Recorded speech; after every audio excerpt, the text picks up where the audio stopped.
స్త్రీ ఎలా ఉండాలి అనే విషయం నేర్చుకుందాం ఈరోజు.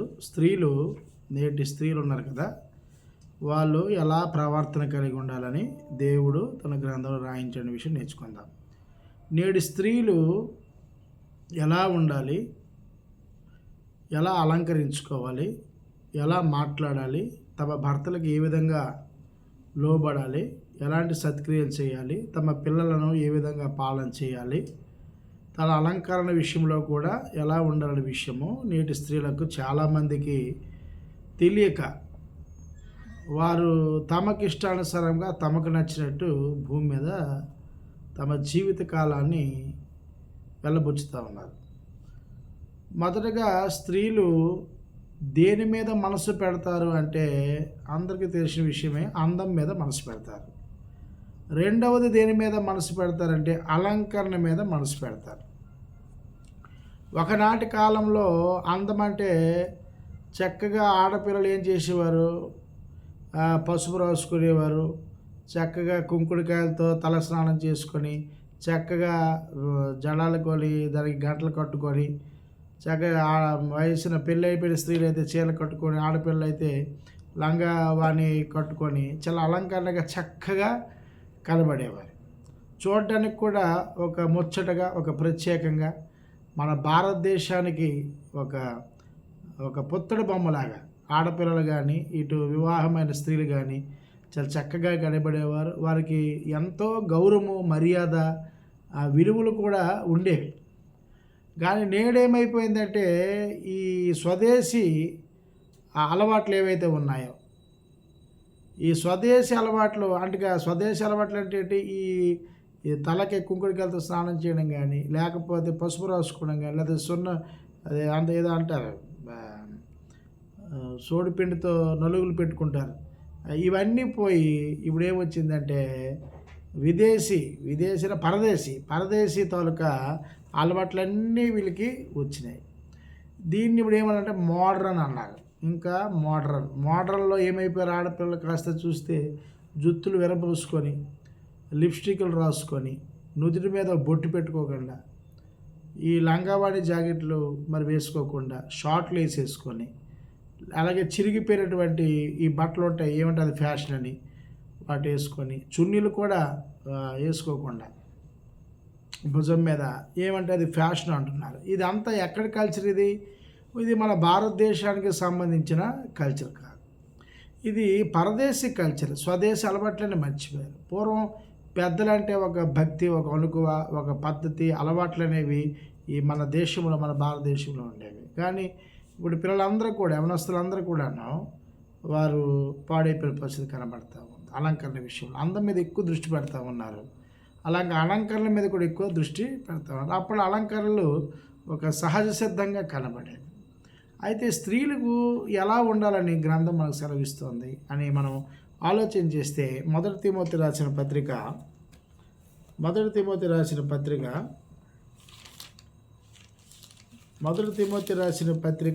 2వ అధ్యాయము 9 నుండి 12 వచనాలు. మరియు స్త్రీలను అణుకవయు స్వస్థబుద్ధి గలవారునై ఉండి తగుమాత్రపు వస్త్రముల చేతనే గాని జడలతోనైనను, బంగారముతోనైనను, ముత్యములతోనైనను, మిగుల వెలగల వస్త్రములతోనైనను అలంకరించుకొనక దైవభక్తి గలవారమని చెప్పుకునే స్త్రీలకు తగినట్టుగా సత్క్రియల చేత తమ్మును తాము అలంకరించుకునేవలను. స్త్రీలు మౌనముగా ఉండి సంపూర్ణ విధేయతతో నేర్చుకునేవలను. స్త్రీ మౌనంగా ఉండవలసినదే కానీ ఉపదేశించుటకైనను, పురుషుని మీద అధికారము చేయుటకైనను ఆమెకు సెలవు ఇయ్యను అన్నాడు. దేవుడు రాసినటువంటి బైబిల్ గ్రంథంలో దేవుడు హెచ్చరిక చేస్తున్న మాట ఏంటంటే స్త్రీలు అణుకువ కలిగి ఉండాలి అన్నాడు. రెండవది స్వస్థ బుద్ధి కలిగి ఉండాలి అన్నాడు. మూడవది తగుమాత్రపు వస్త్రములు ధరించుకోవాలి అన్నాడు. విపరీతమైన బంగారము, ముత్యములతో అలంకరించుకొనకుండా, అంటే కాస్ట్ డ్రెస్ కాకుండా సింపుల్గా ఉండమంటాడు. సత్క్రియలు అంటే ఇక్కడ మంచి క్రియలు, అనగా వాక్య సంబంధమైన క్రియలు ఉండాలి. విధేయత అంటే చూడగానే నమస్కరించేటట్టు ఉండాలి. అలాగే స్త్రీలు మాట్లాడేటప్పుడు అణుకువగా మాట్లాడే విధంగా ఉండాలి. అది ఆ మాట్లాడేదిలో మృదుత్వంగా ఉండాలి. కొంతమంది పలకరిస్తే ఎలా ఉంటుందంటే, అబ్బా! ఇలాంటి అమ్మాయి నాకు బిడ్డగా పుడితే బాగున్ను, ఇలాంటి అమ్మాయి నా ఇంటికి కోడలుగా వస్తే బాగున్ను, ఇలాంటి అమ్మాయి నేను ఎక్కడా చూడలేదు అన్న పిల్లలు కూడా మనకి సభ్య సమాజంలో కనబడతా ఉంటారు. ఇప్పుడున్నటువంటి నాకు తెలిసి 99% మన దేశపు కల్చర్లో అమ్మాయిలందరూ కూడా చాలా వరకు వారు వేరే రకంగా ఉన్నారో అది మీకు కూడా తెలుసు. ఇప్పుడు నేడు క్రైస్తవులమని చెప్పుకుంటున్న వారికి కూడా ఈరోజు జుత్తులు ఎరబోసుకొని ఇక్కడ మాట ఉంది కదా, అక్కడ ఏమంటే మరియు స్త్రీలు అడుకోయు స్వస్థబుద్ధి గలవారు ఏంటి తగుమాత్రం వస్తువుల చేతనే కానీ జడలతోనైనా అన్నాడు. జడలతో అంటే వీరికి ఏం అర్థమైంది అంటే జుత్తు ఎరబోసి వదిలేయాలి, జడ వేసుకోకూడదు కదా క్రైస్తవుడు అనుకున్నాడు. జడ అంటే ఇల్లి పంకలు, బొట్టాలు రకరకాలు ఉంటాయి, మనం చాలా ఫేస్బుక్లో చూస్తూ ఉంటాం రకరకాల. అలాంటి జడలు కాదు. ఇప్పుడు చిన్నపిల్లలు స్కూల్కి వెళ్ళినప్పుడు కూడా తల్లిదండ్రులు చక్కగా అల్లికలు వేస్తారు సింపుల్గా. అవేవో అంటారు తాటిముడి జల్లో ఏవో అంటారు అవి అలాంటి జడలు ఎంతో బుజ్జిగా కనబడతారు పిల్లలు కూడా ఆ జడలు చూస్తే. ఏమంటే అలాంటివి వేసుకోమని గ్రంథం అప్పుడే చెప్పాడు దేవుడు, ఆడపిల్లలా ఉండాలి అని. ఈరోజు క్రైస్తవుల్లో నేను చూస్తే మూతికి లిప్స్టిక్, ఇది ఎక్కడ కల్చర్ వచ్చింది? అసలు ఆడపిల్లలు అనేవారు మన భారతదేశం లిప్స్టిక్ వ్యవస్థే లేదు. ఈరోజు ఈ పరదేశీ వ్యవస్థ స్వదేశీ యొక్క కాస్ట్యూమ్స్ అన్నీ మానేసి పరదేశం ఉన్నటువంటి కాస్ట్యూమ్స్ అన్నీ నేర్చుకొని మూతికి ఎంత లిప్స్టిక్, పురుషుల మీద అధికారం చేయడం, తల్లిదండ్రులు పేరు పెట్టి పిలవడం. పెళ్ళైన ఆడవాళ్ళు అయితే మరి చెప్పనవసరం లేదు. ఒకప్పుడు భార్య భర్త పేరు చెప్పాలంటే వదిన గారు మీ అన్నగారి పేరు చెప్పండి అనేది, లేదా మరదలే మా చెల్లి మీ బావగారి పేరు చెప్పాలి పేరు చెప్పాలంటే. మా బాల్యం నాకు గుర్తుంది. కానీ ఇప్పుడు డైరెక్ట్గా పురుషుల్ని ఏవండి అని సంపాదించుకోకుండా పేరు పెట్టే పిలుస్తున్నారు. వీళ్ళైతే తంతున్నారు అంటే పబ్లిక్లో తమ గొప్పతనాన్ని చాటడానికి, ఇదిగో నా భర్తను నా కంట్రోల్లో ఉంచుకున్నానని అలా గొప్పగా ఫీల్ అయ్యే ఆడలు కూడా ఈరోజు సభ్య సమాజం కనబడుతున్నారు. ఇక్కడ గ్రంథం ఎంత చక్కగా చెప్పింది చూసారు. అణుకువ, స్వస్థ బుద్ధి, మంచి బుద్ధి, తగుమాత్రపు వస్త్రాలు. ఏమండి సింపుల్గా ఉండమన్నాడు దేవుడు, మృదువుగా మాట్లాడు, అణుకోగలిగి ఉండమని. అంటే ఈరోజు స్త్రీలు అలాంటి పరిస్థితికి వచ్చారో మీకు తెలుసు. ఈరోజు స్త్రీలు వెంటబెట్టి కొడుతున్నారు మగవాళ్ళని. ఆ రోజుల్లో భర్త ఎన్నో మాట్లాడినా సరే అలాగ మౌనంగా ఉండేవారు ఆ స్త్రీలు, అనుకోగలిగి స్వస్థబుద్ధి కలిగి మంచి. కానీ నా భర్త ఎప్పటికైనా మారడా అని ఎంత త్రాగుబోతులో ప్యాకెట్ రాయిళ్ళు పిల్లలుగా వెళ్ళిపోయినవారు. తిరుగుబోతులుగా ఉన్న భర్తల దగ్గర కూడా స్త్రీలు అంత అనుకోగా ఉండి పిల్లలు కాల్చుకొని చాలా జాగ్రత్తగా ఉండేవారు. ఇప్పుడు ఒక్క మాట అనడం లేటి పరిగెడుతున్నారు. తల్లిదండ్రులు కూడా ఆ రోజుల్లో ఒకవేళ ఆడపిల్ల అలిగిలిపోతే, నాయనా మరి మా అమ్మాయిని క్షమించు మరి మనకు అని అల్లుడు పాదాలు పట్టుకొని లేదా బతిమాలి మా పాప వచ్చేసి నేను అనుకోవద్దనేవారు. ఈరోజైతే ఇలా గండమే లేటు డైవర్స్కి అప్లై చేసేస్తారు. ఇప్పుడు కోర్టుకి వెళ్తే ఎక్కడ చూసినా కూడా ఈ 498 కేసులే ఎక్కువ. అంటే ఈ వేధింపు కట్న కేసులు ఎక్కువగా ఉన్నాయి కోర్టులో కేసులు చూస్తే. దీనికి కారణం ఏంటంటే స్త్రీలు ఎలా ఉండాలనే పరిస్థితి స్త్రీలు నేర్చుకోవడం లేదు. దానికి సంఘంలో బోధించలేదు, తల్లిదండ్రులు బోధించలేదు, స్కూల్లో పాఠాలు కూడా ఈ విషయాలు వారికి చెప్పకపోతున్నారు. చెప్పకపోవడం వల్ల తద్వారా వాళ్ళు ఇష్టానుసారంగా బతుకుతున్నారు. స్కూల్ లైఫ్ అయిపోయిన తర్వాత కాలేజీ లైఫ్కి వచ్చిన తర్వాత ఆడపిల్లని పట్టుకునే పరిస్థితి కనబడుతుంది. దానికి కారణం ఏంటి అని చూస్తే స్వదేశీ యొక్క విషయాలు విడిచిపెట్టి పరదేశ విషయాల మీద మక్కు చూపడం. అన్నిటికంటే ముఖ్యంగా సినిమా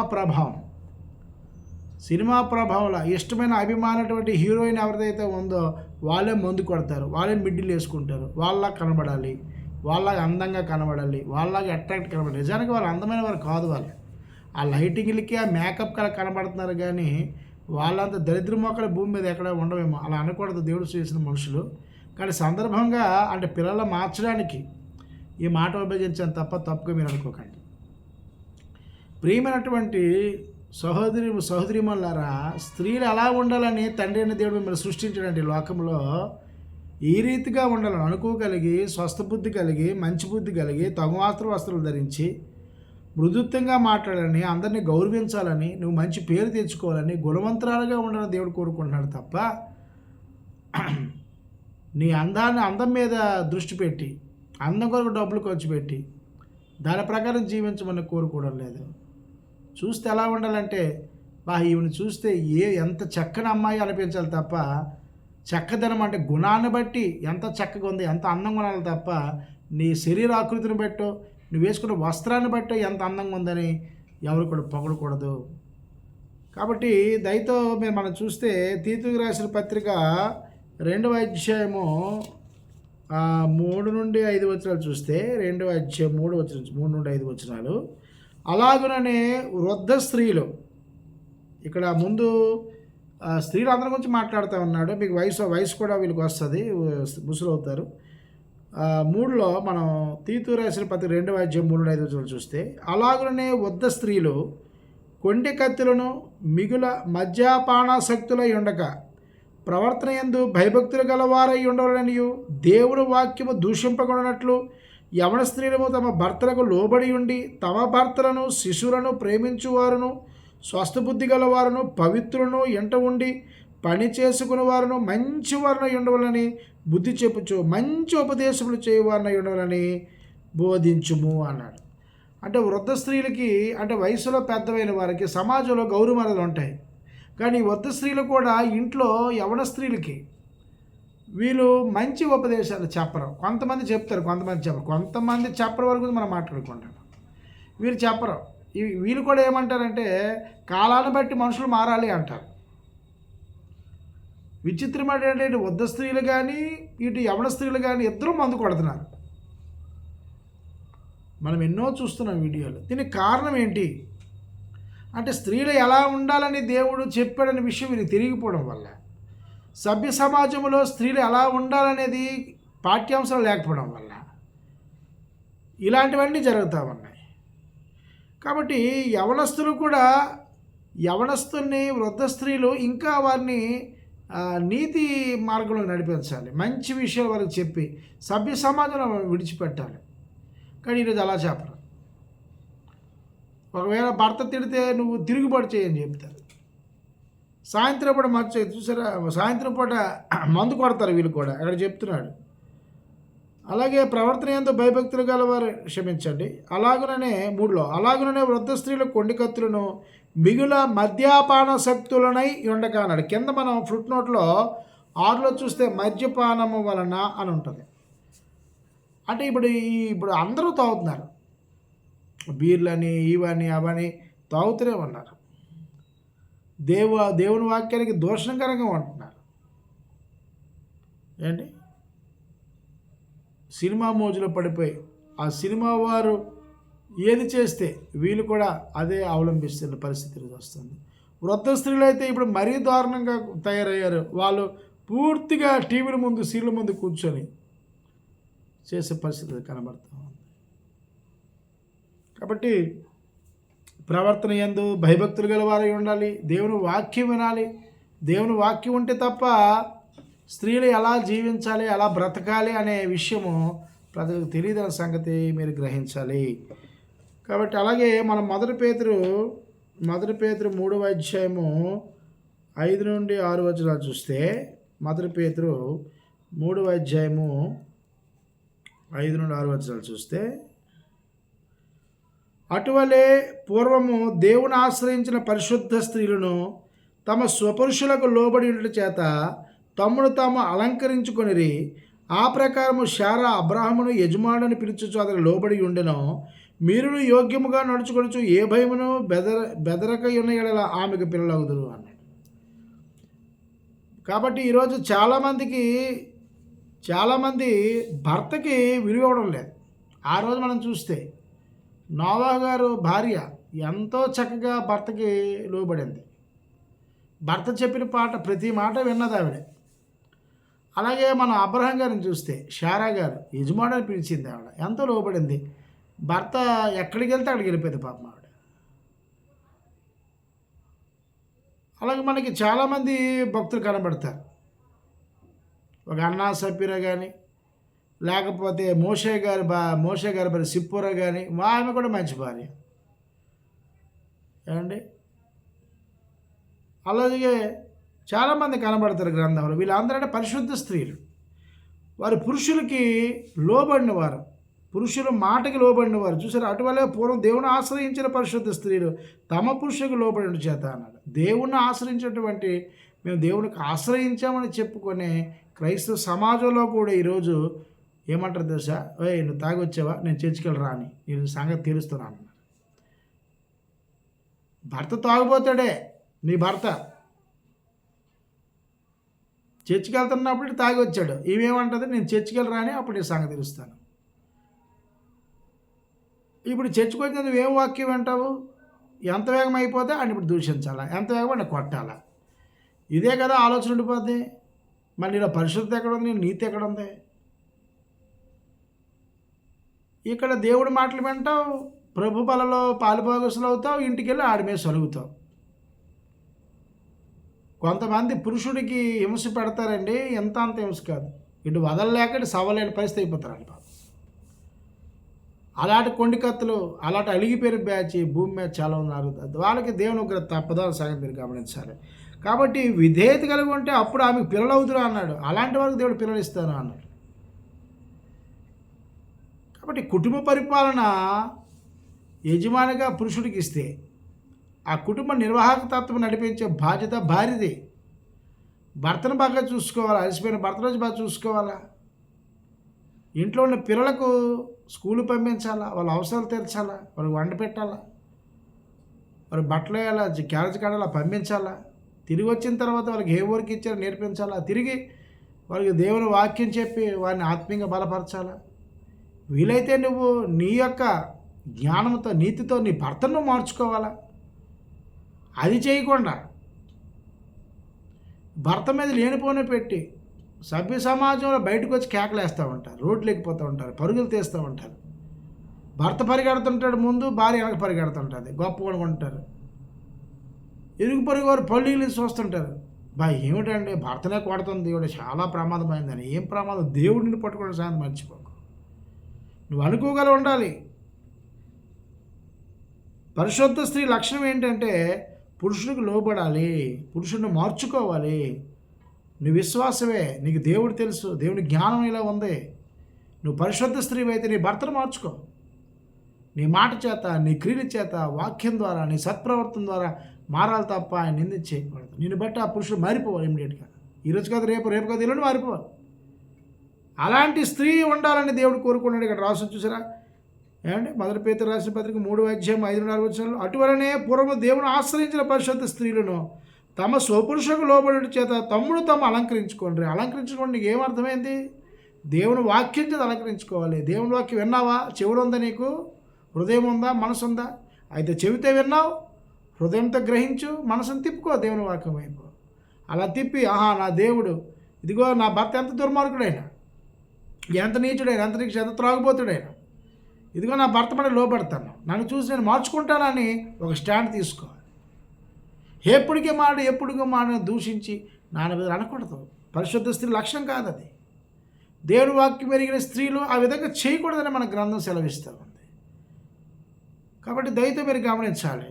స్త్రీలు ఎలా ఉండాలి అంటే స్వస్థ బుద్ధి గలవారు ఉండాలి, అనుకోగలవారు ఉండాలి, తగుమాత్ర వస్తువులు వారు ఉండాలి, మృదువుగా మాట్లాడాలి, అతిథులు వస్తే సన్మానించాలి, పెద్దవారు వస్తే గౌరవించాలి తప్ప స్వదేశీ ఆచారాలు విడిచిపెట్టి పరదేశీ ఆచారాలు స్వీకరిస్తూ సినిమా ప్రపంచంలో నీకు నచ్చిన హీరోయిన్ లేకపోతే సినిమా నటించే ఒక స్త్రీ ఏమి చేస్తే దాన్ని అనుకరిస్తూ దేవుని వాక్యాన్ని పక్కన పెట్టేసి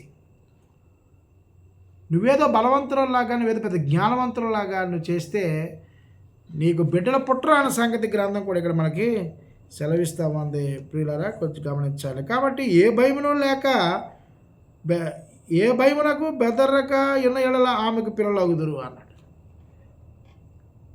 కాబట్టి బిడ్డలు, నువ్వు భర్తనే సరిగ్గా చూసుకుని బిడ్డలు ఏం చూస్తావు? రేపు పాడు చేస్తావు, నీ కుటుంబాన్ని నువ్వు పెకిలించుకుంటావు, నీ కుటుంబాన్ని నువ్వు పాడు చేసుకుంటావు అని గ్రంథం మనం సెలవిస్తుంది. అలాగే రెండో పేతురు రాసిన పత్రిక మనం చూస్తే రెండో పేతురు రాసిన పత్రిక 3వ అధ్యాయం 5వ వచనంలో, రెండో పేతురు 3వ అధ్యాయం 5వ వచనంలో,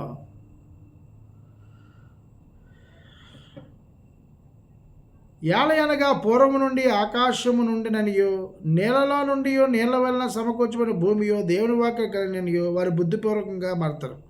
ఆ నీళ్ల వలన అప్పుడు లోకము నీటి వరదలో మునిగి నశించరు. అయితే ఇప్పుడున్న ఆకాశమును క్షమించండి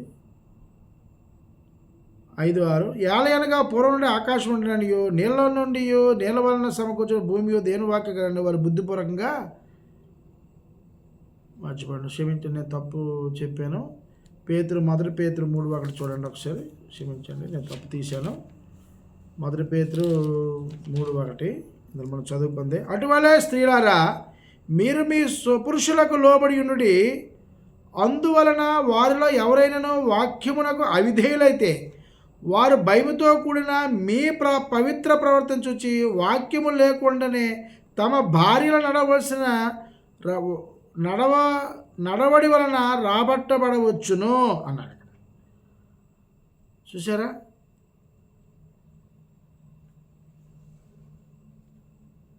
చూడండి. అలాగే 4లో సాధువైనట్టు మృదువైనట్టునైనా గుణమును అక్షరంకారముగాను మీ హృదయపు అంతరంగ స్వభావం మీకు అలంకారముగా ఉండవలను, అది దేవుని దృష్టికి మిగుల విలువైనది అంటున్నాడు. కాబట్టి పై వేషాలు వేయకుండా అంతరంగకమైన విషయాలు స్వభావము సాధువుగా మారాలి అంటున్నాడు. అటువంటి స్త్రీలను మీరు మీ స్వపురుషులు లోబడి అందువలన వాళ్ళు ఎవరైనా వాక్యం అవిధేయులైతే, నీ భర్త వాక్యానికి అవిధేయత అయితే, వాక్యానికి విలువ లేకుండా చేస్తే నీ ప్రవర్తన బట్టి ఆయన మారిపోతాడు. నువ్వే మారవు, నీ భర్త ఏం మారుతాడు? తెల్లవాడినాడు మీరు సరుగుతున్నావు, వాడు ఎప్పుడు ఏమంటాడు? నువ్వు దేవుడిని నమ్ముకున్నావు, నాకంటే వాక్యం రాదు, నేనంటే చర్చికి రాను, మరి నీకు దేవుడు తెలుసు, దేవుని సంకల్పం తెలుసు, దేవుని నీతి తెలుసు, దేవుని లక్షణాలు తెలుసు, దేవుని సువార్త విన్నావు, నిన్ను బట్టి నేను రక్షణలోకి వచ్చాను, ఇప్పుడు నేనంటే తిరిగి లోకానికి వెళ్ళాను, మరి నీ బుద్ధి ఏమైంది, నీ గుణమైంది ఏమైంది, దేవుణ్ణి నమ్ముకొని నీ పాడు పనులు ఏంటి, నా మీద నీ అజమాయిషి ఏంటి, నా మీద నీ అధికారం ఏంటి? నీ దేవుడు అదే చెప్పాడు. అతను తిరిగి ప్రశ్నించినప్పుడు నువ్వేం చేస్తావు? నీ ప్రవర్తన బట్టి నీ భర్త మారిపోవాలి. మారిన వారు చాలామంది ఉన్నారు, అలా మార్చుకున్న ఆడవాళ్ళు కూడా ఉన్నారు. చాలామంది ఆవిడ పూర్వ పెద్దలకు సామెత తినేవారు. ఒక అబ్బాయి కొంచెం తాగుబోతాడైతే, తిరిగిపోతాడైతే, పని పట్టలేడైతే వీడికి పెళ్లి చేయండి, ఆ భార్యతో మార్చుకుంటుంది అని గుణవంతరాలైన భార్యలు కానీ చేసినట్లయితే అలా చాలామంది మారారు. అందులో నేను కూడా ఒకడిని. నా భార్యని బట్టి నేను దేవునికి ఇంకా అధికంగా దగ్గరయ్యాను, ఇంకా తెలుసుకోవడానికి ఆరాటపడ్డాను. నా భార్య దేవుని పనిలో మరింతగా ఉత్సాహంగా నన్ను ముందుకు నడిపించింది. నా భార్యను బట్టి పురుషులు మారుతారు. దయతో మీరు గమనించండి స్త్రీలారా, మేము క్రైస్తవులమని చెప్పుకోవడం సంబడం కాదు. క్రైస్తవులమైతే, క్రీస్తుని ధరించుకున్న దానమైతే, నీలో పరిశుద్ధాత్ముడు ఉంటే, దేవుని సంకల్పము చేతము తెలిస్తే దేవుడు నీకు ఇచ్చిన మెసేజ్ ఏంటి, ఏం మెసేజ్ విని నీ జీవితాన్ని మార్చుకుంటున్నావు, నీ ప్రవర్తన మార్చుకుంటున్నావు. ఈ ప్రవర్తన లేనప్పుడు నీలో నీతి లేదంటే దేవుడి వాక్యం లేదు, దేవుని స్వభావం నీలో లేదు. బయటికి నటిస్తూ అలంకారము, శరీర అలంకారం చేసుకుంటూ అంతరంగ అలంకారాన్ని పలగబెట్టేసి పై వేషాలను వేసుకొని బయటికి కనిపించినంత మాత్రం నువ్వు క్రైస్తవుడు అయిపోవు, నిత్యత్వంలోకి చేరలేవు, దేవుడు తీర్పులోకి వెళ్ళిపోతావు, భయంకరంగా ఉంటుంది. దయతో మీరు గమనించాలి. స్త్రీలకు నేను చెప్తున్నటువంటి, నేను చెప్పడం కాదు, దేవుడు ఇస్తున్నటువంటి వార్నింగ్ ఇది. దేవుడి మాటకి ఎవడు అవిధేయత చూపించినా, అది స్త్రీలైనా పురుషులైనా సరే, వారికి తగినటువంటి మాట ఏదైతే ఇచ్చాడో ప్రవర్తన గల వారికి ఉండవాలని ఆ మాట ప్రకారం జీవించకపోతే దేవుడిచ్చే పనిష్మెంట్కి, దేవుడిచ్చే ఉగ్రతకి చాలా భయంకరంగా ఉంటుంది. అది ఇప్పుడు తెలియదు, కొంచెం కాలం వరకు వేచి ఉండాల్సిన సంగతి మీరు గమనించాలి. అలాగే మనము మొదటి తిమోతి రాసిన పత్రిక 5వ అధ్యాయం 14వ వచనం చూస్తే, మొదటి తిమోతి రాసిన పత్రిక 5వ అధ్యాయము 14వ వచనం చూస్తే, మొదటి తిమోతి 5:14 చూస్తే, కాబట్టి యవన స్త్రీలు వివాహం చేసుకొని పిల్లలు కని గృహ పరిపాలన జరిగించుచు నిందించుటకు విరోధిగా అవకాశం ఇయ్యకుండవలనని కోరుచున్నాను అన్నాడు. చూసారా? కాబట్టి ఎవడ స్త్రీలు వివాహం చేసుకొని పిల్లల్ని కానీ గృహ పరిపాలన జరిగించు నిందించు విరోధికి అవకాశం ఇవ్వకుండవలను అన్నాడు. అంటే స్త్రీలు ఏం చేయాలి? చక్కగా పెళ్లి చేసుకోవాలి. దేవుడు పురుషుల్లోనూ స్త్రీలను సహజ కోరికలు ఇచ్చాడు. ఈ సహజ కోరికల్ని వివాహ వ్యవస్థ ద్వారా తీర్చుకోవాలి. పెళ్ళికి ముందు ఎవరికి ప్రేమించకూడదు, పెళ్ళికి ముందు ఎవరితో తిరగకూడదు, పాడైపోకూడదు. అలా చేయకుండా చక్కగా తల్లిదండ్రులు మంచి సంబంధం తెస్తే, గుణవంతుల పురుషులు తీసుకొస్తే, నువ్వు గుణవంతులైతే చక్క వివాహ బంధాన్ని ఏర్పాటు చేసుకొని నీ సంతానాన్ని దేవుడు దీవిస్తాడు, నీకు బిడ్డలను ఇస్తాడు. ఆ బిడ్డలు వస్తే చక్కగా ప్రభు యొక్క క్రీస్తులో శిక్షణలో వారిని పెంచి సభ్య సమాజానికి మంచి వారిగా వారిని తయారు చేయాలి. మీరు సభ్య సమాజానికి మాదిరికరంగా ఉండాలి. నిన్ను చూసి సభ్య సమాజం పొగడాలి. ఎంత మంచి అమ్మాయి అండి ఈ అబ్బాయికి దొరికిందండి, ఎంత బాగా వారి అత్తమామని చూసుకుంటుందండి, ఎంత బాగా వాళ్ళ పిల్లలు చూసుకుంటుందండి, తన భర్తనటండి చంటి పిల్లలా చూసుకుంటుందండి. భర్త కొనియాడాలి నేను సభ్య సమాజంలో. అందుకంటున్నాడు. కానీ ఈరోజు ఏం చేస్తారు? పాస్టర్ అమ్మలు కూడా ఈరోజు పాస్టర్ గారు పక్కన కూర్చోబడి ఇరు వాక్యం చెప్తారు, ఇరు ప్రభుపాలు ఇస్తారు. పురుషుడి మీద అధికారం మా ఆయనకేం తెలియదండి, దేవుడు నన్ను అభిషేకించాడు కాబట్టి నేనే వాక్యం చెప్పాలండి, దేవుడు నేను పిలిచాడు అంటారు. అలా ఉందా ఎక్కడైనా గ్రంథంలో? ఈరోజు సేవకులు భార్యలు కూడా భర్తల మీద అధికారం చేసే పరిస్థితి. వీళ్ళు కూడాను అలాగే ప్రవర్తిస్తారు. అంతా మా భార్య చూసుకుంటుందండి, అంత మా ఆవిడ చూసుకుంటుంది. ఈ డినామినేషన్ వాళ్ళు నేను చూస్తున్నాను, డినామినేషన్ భార్యలు అందరూ కూడా పురుషుల మీద అధికారులే. సత్య సంఘంలో క్రీస్తు సంఘంలో ఉన్న పురుషుల మీద స్త్రీలు ఎక్కడ అధికారం చేయరు. అలా చేసిన ఆవిడ అసలు క్రీస్తు సంఘ సభ్యురాలే కాదు, ఆవిడ అన్యురాలే, దేవుడిని ఎరగందాయి, అందులో నీతి లేదు. ఈ డినామినేషన్ మత్స్యాగా ఎవరున్నారో నేను చూస్తుంటాను. పాపము ఈ సేవకుల యొక్క భార్యలకి సేవకులు అని చెప్పి ఉన్నారు, మ్యాన్మేడ్ చర్చి సభ్యులు. ఈ నేను చూస్తున్నప్పుడు ఎక్కడ చూసినా ఈ పాస్టర్ములే పురుషుల మీద ఆధిక్యత. వీళ్ళు ఒక మూల ఉంటారు, అంత మా ఆవిడే, అంత మా ఆవిడే, అంత మా ఆవిడే అంటుంటారు. అంటే నీకు దేవుని స్త్రీలు ఎలా ఉండాలో గ్రంథం పట్టుకొని నీవు నీ భార్యకి చెప్పలేదు, మరి సంఘంలో ఏం చెప్తావు స్త్రీలు ఎలా ఉండాలని? ఎవరైనా వచ్చినా చెప్పినంతలో మారరు. వాక్యం ఉన్నట్టుగా వారికి చెప్పాలి, దానిలో జీవించాలి, దైవ స్వభావంలో వారు నడిపించాలి. వ్యక్తిగతంగా ఒకవేళ వినకపోతే వ్యక్తిగతంగా గద్దించాలి, సంఘంలో గద్దించాలి. అప్పటికి వినకపోతే అన్యురాలు గద్దించేది పక్కన పడేది అంతే. కాబట్టి దయతో మీరు గమనించాలి సహోదరి సోదరులారా. మన సామెతల గ్రంథము 31వ అధ్యాయం 10వ వచనం చూస్తే, సామెతల గ్రంథము 31వ అధ్యాయము 10వ వచనం చూస్తే,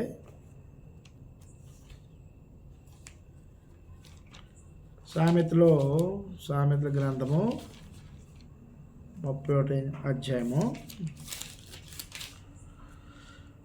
10వ వచనము, గుణవతి అయిన భార్య దొరుకుట అరుదు, అట్టిది ముత్యము కంటే అమూల్యమైనది అన్నాడు. గుణవతి దానిలో ఇప్పుడు చెప్పినటువంటి స్త్రీలు ఎవరైతే లక్షలు కలిగి ఉంటారో అంతా ఎవరు? గుణవంతులు. నా భార్య లాంటి వారు, గుణవంతురాలు.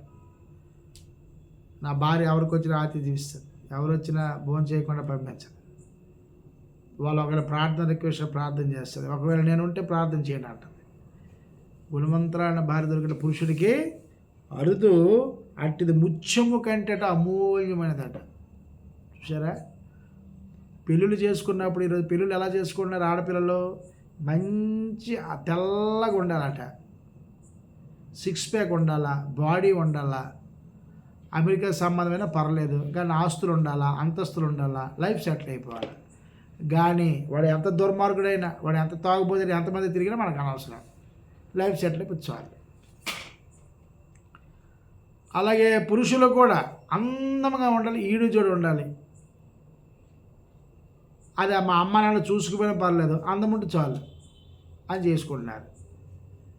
తర్వాత ఒకరి స్వభావాలు, అంతరంగ స్వభావాలు ఇరువురికి తెలిసినప్పుడు ఏమొస్తుంది? చిన్నప్పుడు ఒక మాట నేర్చుకున్నాం, మేడి పండు చూడ మేలు వయ్యుండు, పట్టు విప్పు చూడ పురుగులుండు. చూడడానికి పండు బాగుంది ఇప్పిందా తెలిసింది, ఇంట్లోకి అడుగు పెట్టేది తెలిసింది ఈమె స్టోరీ అంతా. ఇంకేముంది, ఈరోజు చాలామంది పరిశుద్ధ పురుషులు క్రీస్తు సంఘంలో సభ్యత్వం పొందుకొని దేవుని సంఘంలో ఉండి అన్యులు మతశాఖల వారిని అన్యుల్ని పెళ్లి చేసుకుంటున్నారు.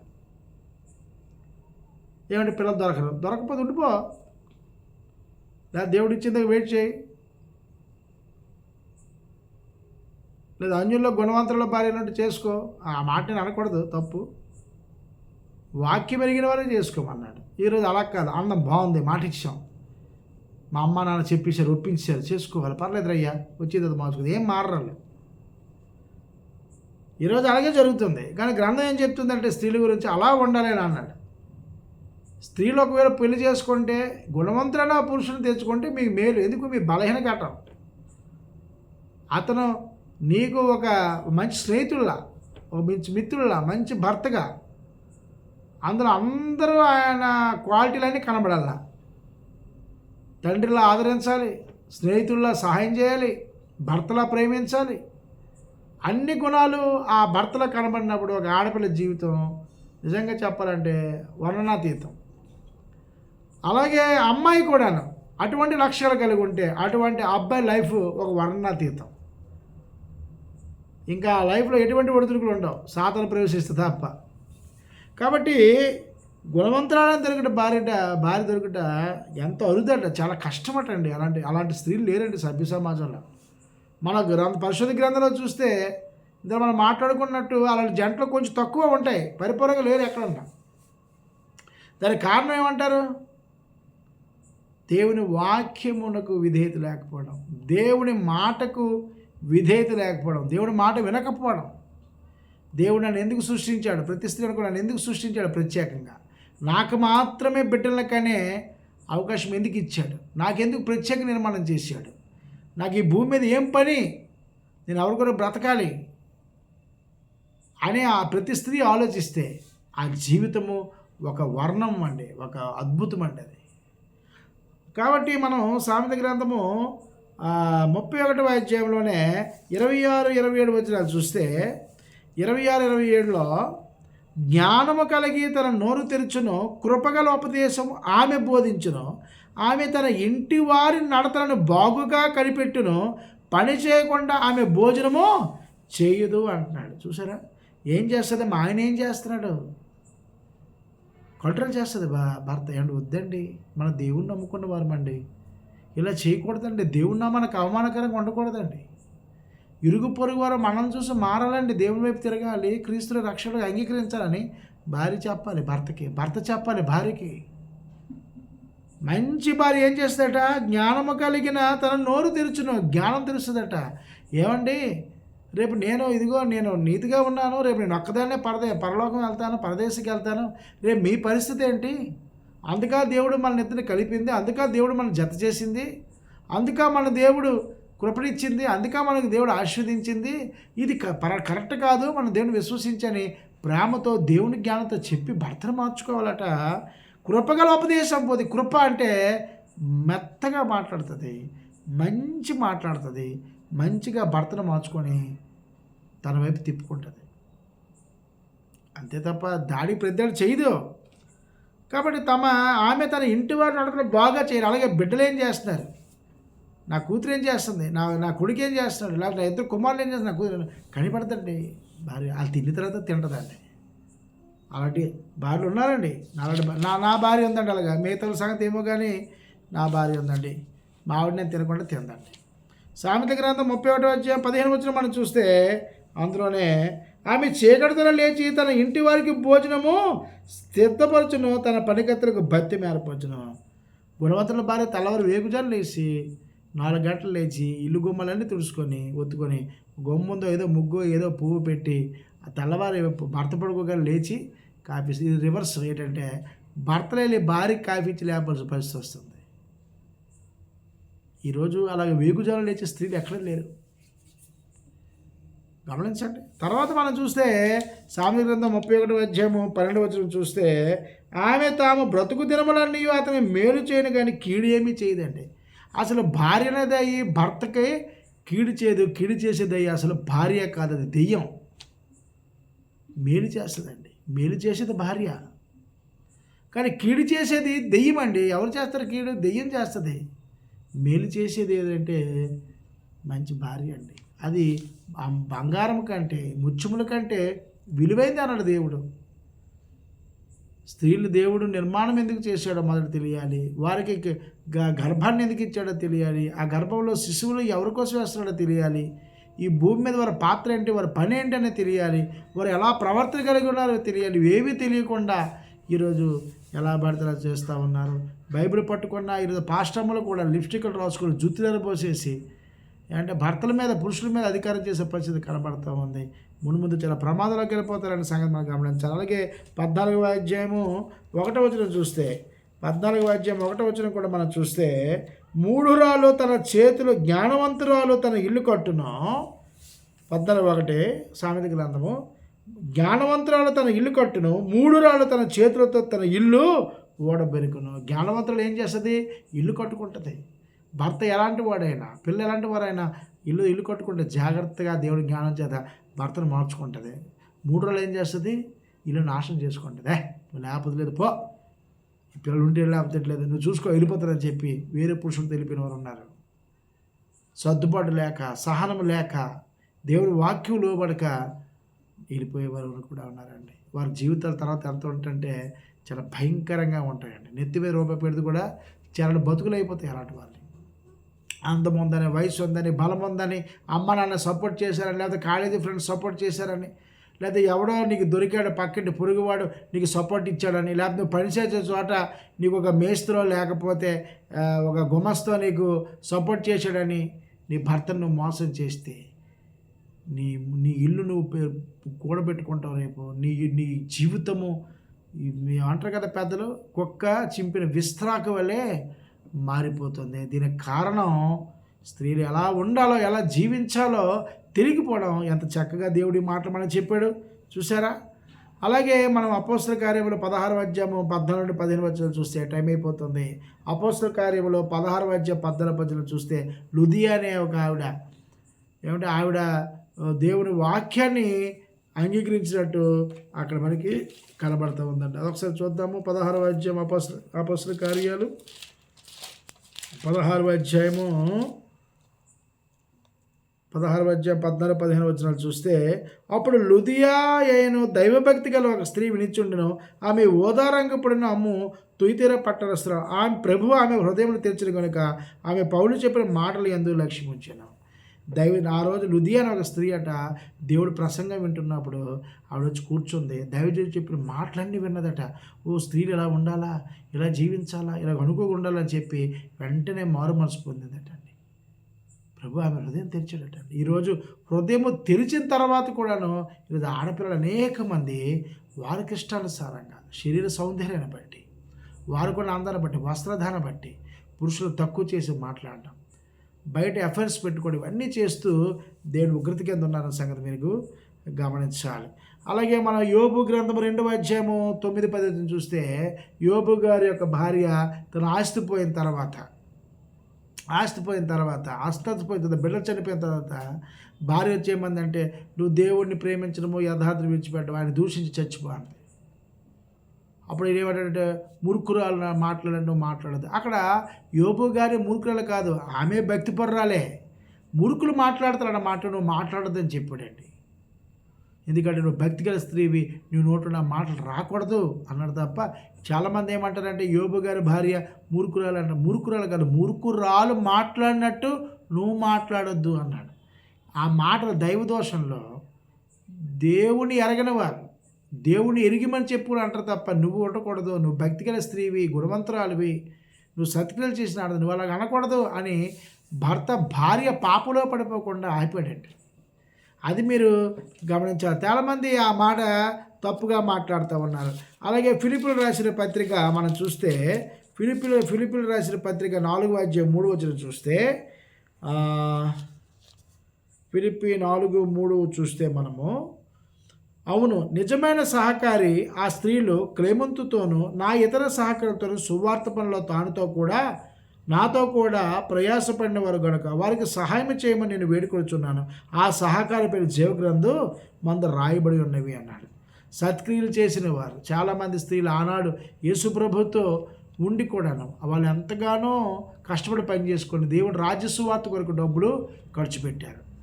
ఈరోజు ఆడపిల్లవాడు తన అందాని కోసం, విలువైన బట్టల కోసం, చెప్పుల నుండి తల వరకు డబ్బు ఖర్చు పెడతారు తప్ప క్రైస్తవులు చెప్పుకొని దేవుడి సువార్త కొరకు డబ్బులు ఖర్చు పెట్టే స్త్రీలు లోకంలో చాలామంది ఉన్నారు. కాబట్టి మీరు దయతో గమనించాలి స్త్రీలారా, మీరు దేవుని చేత ప్రత్యేకపడినవారు. దైవ సంతానాన్ని అనగా మానవ సంతానాన్ని లోకంలో ఉత్పత్తి చేసే బాధ్యత దేవుడు మీకు ఇచ్చాడు. మీ పురుషుకు లోబడాలి, అనుకో కలిగి ఉండాలి, స్వస్థ బుద్ధి కలిగి ఉండాలి, మృదువత్వం కలిగి ఉండాలి, సన్మానంగా దైవటట్టు ఉండాలి, తగు మాత్రం వస్త్రం ధరించుకోవాలి. చూసేవారు మిమ్మల్ని రెండు చేతులతో బ్రొక్కి ఇలాంటి ఆడపిల్ల అని ఎప్రిషియేట్ చేసేటట్టు ఉండాలి తప్ప ఇలాంటిది ఉంటే సభ్యచారం లేకపోతే ఏంటి అనేటట్టు ఉండకూడదు అన్న సంగతి మీరు గమనించాలి. కాబట్టి ఈరోజు పేర్లు, స్త్రీల పేర్లు ఎక్కడున్న దేవుడు కోరుకుంటున్నాడు, తన జీవగ్రంథంలో ఉండాలని కోరుకుంటున్నాడు. అలాంటి వారి పేర్లు అంటే జీవగ్రంథంలో ఉంటాయి. కానీ ఈరోజు ఆడపిల్లలు ఎందులో అనుకుంటారంటే డ్వాక్రా సంఘాల్లో మా పేరు ఉంటే చాలు, మాకు ఇది వస్తుంది, దాన్ని ఏమంటారు, లోన్ వస్తుందని ఆధార్ కార్డులో పేర్లు ఎక్కించుకుంటున్నారు, రేషన్ కార్డులో పేర్లు ఎక్కించుకుంటున్నారు, ఆరోగ్యశ్రీలో కార్డులో పేరు ఎంచుకుంటున్నారు, జాబ్ కార్డులో పేర్లు ఎక్కించుకుంటున్నారు. ఇది కాదు, వీటి కోసం ప్రయాసపడకండి. జీవగ్రంథంలో పేరు ఉంచుకునే ప్రయాసపడండి స్త్రీలారా. దేవుడు చూసారా మీ గురించి ఎంత చక్కగా రాయించాడో, ఎలా ఉండమని కోరుకుంటున్నాడు అలా ఉండండి. దేవునికి తగినట్టు బ్రతకండి, దేవునికి ఇష్టమైన వారు బ్రతకండి, దేవుడు చెప్పిన వాక్యానుసారంగా జీవించండి. దేవుడు మిమ్మల్ని, మీ కుటుంబాన్ని ప్రేమిస్తాడు, మిమ్మల్ని అమితంగా ఆశీర్వదిస్తాడు. ఈ వర్తమానం విన్న మీరు సరిచేసుకోండి, మీ జీవితాలు మారుమనసు పొందండి. నా ప్రసంగాన్ని దయించి మీరు బైబిల్ చూసి ప్రసంగం వినండి. బైబిల్ చూడకుండా నా ప్రసంగాలు వినకండి. ఎందుకంటే మీరు ఆల్రెడీ ఒక బోధకు ఎడిక్ట్ అయి ఉంటారు. దయించి ఇవి విని ఇది సత్యమని రూఢి అని నమ్మి మీకు నచ్చితే లైక్ చేయండి, షేర్ చేయండి, కామెంట్ చేయండి. ఇంకా అనేక వివరాలు తెలియండి నాకు కాల్ చేయండి 8790538108. దేవుడు మిమ్మల్ని, మీ కుటుంబాలను అమితంగా ప్రేమించును గాక. God bless you. అందరికీ నా హృదయపూర్వక వందనములు.